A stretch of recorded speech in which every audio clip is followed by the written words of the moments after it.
Good morning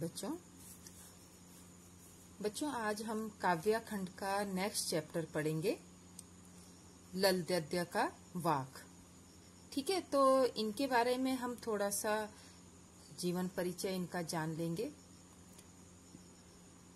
ये जो ललदद्य जी हैं वो कश्मीरी भाषा की लोकप्रिय कवयित्री मानी जाती हैं। इन्होंने कश्मीरी भाषा में अपनी ज्यादा रचनाएं की हैं। इनका जन्म 1320 के लगभग कश्मीर स्थित पामपोर के सिमपुरा गांव में हुआ था। ठीक है, इनका जन्म जो है कश्मीर में पामपुरा गांव के सिमपुरा में हुआ था।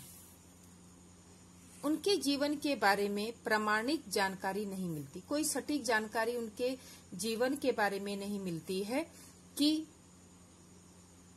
उनके जीवन से जुड़े क्या क्या पहलू थे। ललदद्य को लल्लेश्वरी, लला, लल योगेश्वरी, लला रिफा आदि नामों से जाना जाता है। तो इनके कई नाम हैं जिनको अलग अलग नामों से जाना जाता है। तो इनका जन्म हुआ था 1320 में और इनकी मृत्यु हुई 1391 में इनकी मृत्यु हो गई थी।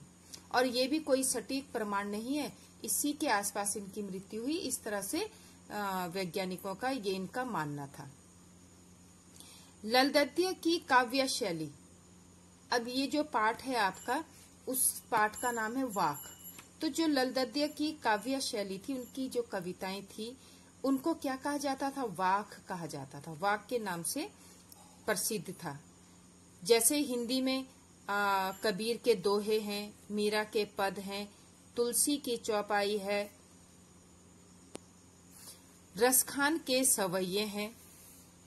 तो इस तरह से जैसे हर किसी के अपने अपने श्लोक, दोहे, चौपाई हैं, उसी तरह ललदद्य के वाक प्रसिद्ध हैं।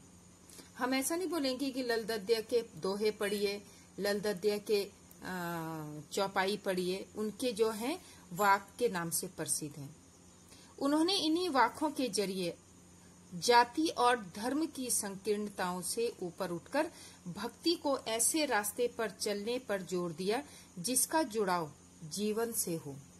तो इन वाक के माध्यम से उन्होंने यहाँ पर मनुष्य को जाति और धर्म जैसी छोटी सोच से ऊपर उठकर भक्ति के, ईश्वर भक्ति के रास्ते पर चलने का उपदेश दिया है। उन्होंने धार्मिक आडंबरों का विरोध किया और प्रेम को सबसे बड़ा मूल्य बनाया। उन्होंने कहा कि हम दिखावे के लिए पूजा पाठ करते हैं, ठीक है, यात्राएं करते हैं, ये सब क्या है? दिखावा है।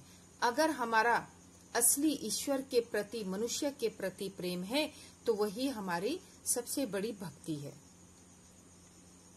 लोक जीवन के तत्वों से प्रेरित ललदद्य की रचनाओं में तत्कालीन पंडिताऊ भाषा, संस्कृत और दरबार के बोझ से दबी फारसी के स्थान पर जनता की सरल भाषा का प्रयोग हुआ।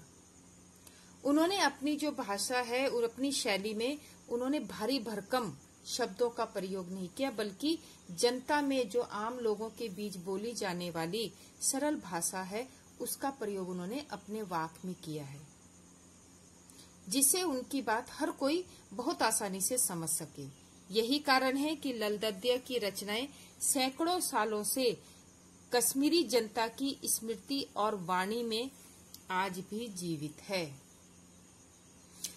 ठीक है, तो इतने साल बीत जाने के बाद भी आज भी कश्मीर में उनके वाक को सुना जाता है और बोला जाता है।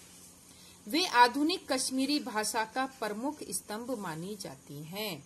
ठीक है, उन्होंने कश्मीरी भाषा में जो अपने वाकों की रचना की उसे क्या बोला जाता है कि ये क्या है? कश्मीरी भाषा का एक प्रमुख स्तंभ है, एक खंबा है जो बिल्कुल अडिग है, जिसे कोई डिगा नहीं सकता। तो इस तरह से ये इनका संक्षिप्त परिचय हुआ, जीवन का परिचय, कि उन्होंने अपने जीवन में किस तरह की शैली का प्रयोग किया है, कैसी उन्होंने कौन सी भाषा का प्रयोग किया है। जो इनका पहला वाक है इसे हम थोड़ा समझ लेंगे। रस्सी कच्चे धागे की खींच रही मैं नाव। अब यहाँ पर कवयित्री कह रही हैं कि मैं अपने जीवन रूपी कच्चे धागे से, सांसों रूपी कच्चे धागे से इस जीवन की नाव को खींच रही हूँ। उन्होंने सांसों को क्या कहा है? कच्चा धागा, कि वो कभी भी टूट सकता है। इतने कच्चे धागे से मैं अपने जीवन की नाव को खींच रही हूँ। जाने कब सुन मेरी पुकार, हे ईश्वर तुम कब मेरी पुकार सुनोगे? मैं तुम्हें पुकार रही हूँ, मैं तुम्हें ढूंढ रही हूँ। करें देव भव सागर पार, कि आप आएं और मुझे इस भव सागर से पार करें। ठीक है, यहाँ पर देखिए बहुत अच्छी बात उन्होंने कही है कि रस्सी कच्चे धागे की, मैं सांसों रूपी कच्चे धागे से जीवन रूपी नाव को खींच रही हूँ। जाने कब सुन मेरी पुकार, हे ईश्वर आप मेरी पुकार कब सुनोगे? करें देव भव सागर पार, और कब मुझे इस माया जाल के भव सागर से पार करोगे। अब माया जाल उन्होंने किसे कहा है?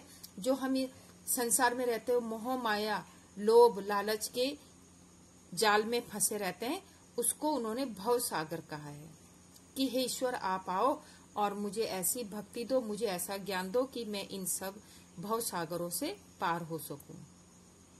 पानी टपके कच्चे सकोरे, मेरा जीवन जो है एक कच्चे सकोरे, जो मिट्टी का एक बर्तन होता है ना, सकोरा बोलते हैं उसे, उसकी तरह है जिससे पानी टपक रहा है। व्यर्थ प्रयास हो रहे मेरे, मैं कितना भी आपको प्राप्त करने का प्रयास करती हूँ लेकिन मेरे सारे प्रयास व्यर्थ हो रहे हैं। अब जैसे एक कच्चा बर्तन होता है मिट्टी का, अगर एक बार उसमें पानी टपकना शुरू हो जाए तो हम कितनी कोशिश कर लें, हम उसको सही नहीं कर सकते। तो उसी तरह ये कह रही है कि मैं इस मोह माया जीवन से दूर होना चाहती हूँ और इसके बीच में मुझे ऐसे ज्ञान की प्राप्ति दो, ज्ञान दो कि जिससे मैं आपकी शरण में आ जाऊं, क्योंकि यहाँ पर रहते हुए मेरे सारे प्रयास व्यर्थ हो रहे हैं। जी में उठती रह रहे हुक, और मेरे मन में एक रह रहकर एक बेचैनी सी उठती है। घर जाने की चाह है गहरे, जब हम कभी घर से दूर हो जाते हैं और फिर हमें अपने घर की याद आती तो मन में अजीब सी बेचैनी होने लगती। तो उसी तरह से मेरे मन में भी हुक सी उठ रही है। हे ईश्वर मैं अपने घर जाना चाहती हूँ, अर्थात आपकी शरण में आना चाहती हूँ। आप मुझे अपनी शरण में ले लो, क्योंकि मेरा अब इस संसार में मन नहीं लगता। मुझे भक्ति रूपी ज्ञान दो जिससे कि मेरा मन शांत हो और मुझे लगे कि हाँ मैं अपने घर में आ गई हूँ। तो यहाँ पे कवयित्री अपना घर किसे कह रहे हैं? ईश्वर की शरण में जाना, ईश्वर की भक्ति पाना, ज्ञान को प्राप्त करना, वो उनको अपना घर कह रही है। अब दूसरा देखिए, खा खाकर कुछ पाएगा नहीं, ना खाकर बनेगा अहंकारी। अब यहाँ पर व्यक्ति को, मनुष्य को संबोधित करते हुए कह रही है कि खा खाकर कुछ पाएगा नहीं। हे मनुष्य, अब ये सेकंड देखिए, यहाँ पर कवयित्री कह रही हैं कि खा खाकर कुछ पाएगा नहीं, न खाकर बनेगा अहंकारी। अब यहाँ पे खा खाकर कुछ पाएगा नहीं, अर्थात ईश्वर ने हमें जो कुछ दिया है, भोग विलास की जो वस्तुएं दी हैं, अगर हम इनमें लिप्त हो जाएं, ठीक है, हम कहें कि हम ऐशो आराम की जिंदगी जीना चाहते हैं, महलों में रहते हैं, गाड़ियों में घूमते हैं, अच्छे कपड़े पहनते हैं, इन सबको करके क्या होता है? कुछ प्राप्त होता है? कुछ भी प्राप्त नहीं होता। हमारे मन को कभी शांति नहीं मिलती है और हमारी इच्छाएं और ज्यादा बढ़ती रहती हैं। तो इसके लिए कवयित्री ने कहा है कि खा खाकर कुछ पाएगा नहीं। हम कितनी भी भोग विलास की वस्तुओं में लिप्त हो जाएं, सांसारिक सुख जितने भी भोग लें, तब भी हमारा मन खुश नहीं होगा और हमें कुछ भी प्राप्त नहीं होगा। ना खाकर बनेगा अहंकारी। और अगर हम इन चीजों का प्रयोग ना भी करें, जैसे कि हमारे पास पैसा है, गाड़ी है, अच्छे कपड़े हैं, घूमना फिरना है, सब इस चीज की सुविधा है, लेकिन हम तब भी इनका प्रयोग नहीं करेंगे तो हमारे भीतर क्या आ जाएगा? अहंकार आ जाएगा। क्योंकि देखो तब हम कहेंगे कि देखो भाई मेरे पास तो सब कुछ है लेकिन मुझे किसी चीज का लोभ लालच नहीं है। तो इस चीज से हमारे मन के भीतर अहंकार आ जाएगा, घमंड आ जाएगा। तो हमें इससे बचना है, दोनों चीजों से बचना है। एक तो अगर हम बहुत अधिक भोग विलास में लिप्त रहेंगे तो भी हमें किसी चीज की प्राप्ति नहीं होगी, और अगर हम धन दौलत को लेकर हमारे मन के भीतर अहंकार आ जाएगा, हम उस चीज का भी प्रयोग नहीं करेंगे, लेकिन हम अगर वो दुनिया को बताएंगे तो भी हमें मोक्ष की प्राप्ति नहीं होगी। कब होती है मोक्ष की प्राप्ति? सम खा तभी होगा समभावी। अगर तुम्हारे पास इतनी धन दौलत है, सुख सुविधाएं हैं, तो सम खा, हमें अहंकार को खाना होगा, अहंकार को समाप्त करना होगा और सबके साथ मिलजुल कर रहना होगा। इस मतलब अगर हमारे पास बहुत अधिक धन है तो हम गरीबों में दान कर दें। अगर हमारे पास बहुत सारे कपड़े हैं तो उनमें से कुछ कपड़े हम दान कर दें। हमारे घर का धन व्यर्थ जा रहा है तो हम उस धन को गरीबों में बांट दें। जब हम इस तरह के काम करेंगे, इस तरह के दान पुण्य का काम करेंगे, तब हमारे मन में समभावी, सबको एक समान देखने का नजरिया पैदा होगा। तब हम समभावी बनेंगे। ऐसे समभावी नहीं बनेंगे कि हमारे पास बहुत धन है लेकिन हम बिल्कुल गरीब दास की तरह रह रहे और लोगों को कह रहे हैं कि देखो भाई मैं तो बिल्कुल गरीब हूं, मेरे पास कुछ नहीं है। उससे कुछ नहीं होगा। अगर आपके पास धन है तो आप दूसरों की मदद करो, गरीबों की मदद करो, तो तब जाके हमारे उस धन का सदुपयोग होगा। खुलेगी सांकल बंद द्वार की, और हमारा मन इससे स्वच्छ होगा और हमारे मन के भीतर जितनी बीमारियां हैं, संकीर्णताएं हैं, वो सब समाप्त हो जाएगी और हमारा मन बिल्कुल स्वच्छ हो जाएगा। खुलेगी सांकल बंद द्वार की।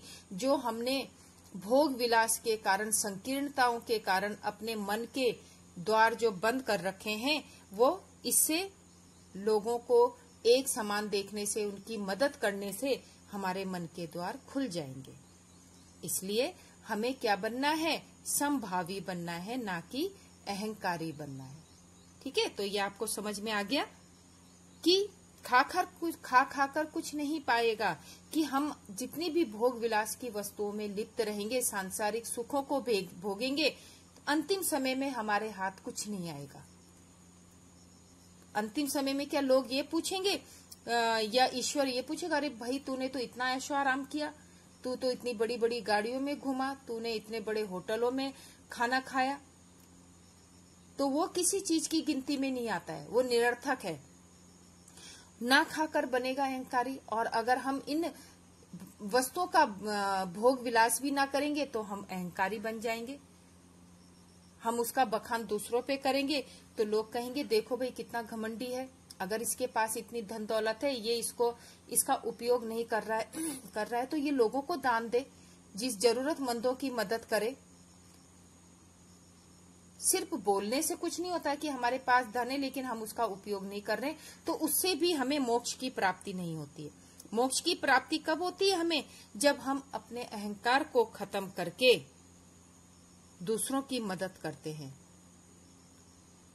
ठीक है, अगर हमारे पास इतनी ही धन दौलत ईश्वर ने दी है तो हमें उसे गरीबों में बांटनी चाहिए, जरूरतमंदों को देनी चाहिए। ऐसा करने से हमारे मन की जो व्याधियां हैं, बीमारियां हैं, संकीर्णताएं हैं, वो सब बाहर निकलती हैं और हमारे बंद जो दरवाजे हैं वो खुल जाते हैं।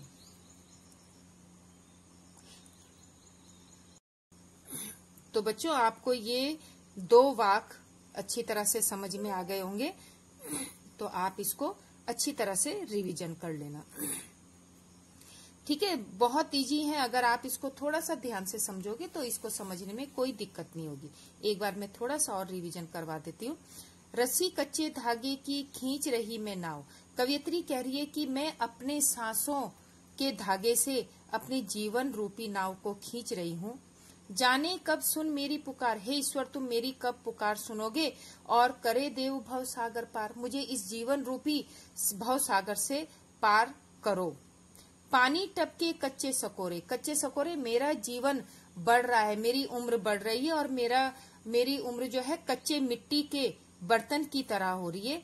पानी टपके, जिससे टप टप पानी की बूंद टपक रही है। अब वो पानी की बूंद क्या है? सांसें निकल रही हैं मेरी। ठीक है, मेरा जीवन, अब मैं वृद्ध हो रही हूँ, उम्र बढ़ रही है और इस बीच मैंने कुछ ज्ञान की प्राप्ति नहीं की, तो व्यर्थ प्रयास हो रहे मैंने जितनी आज तक जीवन में ऐशो आराम किए, ये जो कुछ किया है, ये सब मेरे प्रयास व्यर्थ हुए। मैं इन सब से तुम्हें प्राप्त नहीं कर पाई। जी में उठती रह रहे हुक, मेरे मन में रह रहकर बेचैनी होती है, घर जाने की इच्छा घेरे। मैं चाहती हूँ कि मैं अपने घर जाऊं, और मेरा घर कहाँ है? ईश्वर का घर है। ईश्वर का ज्ञान प्राप्त करना ही मेरा असली घर है। खा खा कर कुछ पाएगा नहीं, न खाकर बनेगा अहंकारी। यहाँ पर कवियत्री कह रही है कि हम चाहे कितना भी खा लें, कितने ऐशो आराम कर लें, उससे हमें कुछ भी प्राप्त नहीं होगा। और अगर हम इन सब वस्तुओं का भोग भी नहीं करेंगे तो हम घमंडी कहलाएंगे। इस चीज को खत्म करने के लिए हमें समभावी, सबको एक समान देखना पड़ेगा। जो हमारे पास है उसको हम दूसरों को भी बांटें तो हमारे मन में समभाव आएगा। खुलेगी सांकल बंद द्वार की, और जो हमारे मन के भीतर संकीर्णताओं का, लोभ लालच का जो संकल लगी हुई है, कुंडी लगी है, वह खुल जाएगी।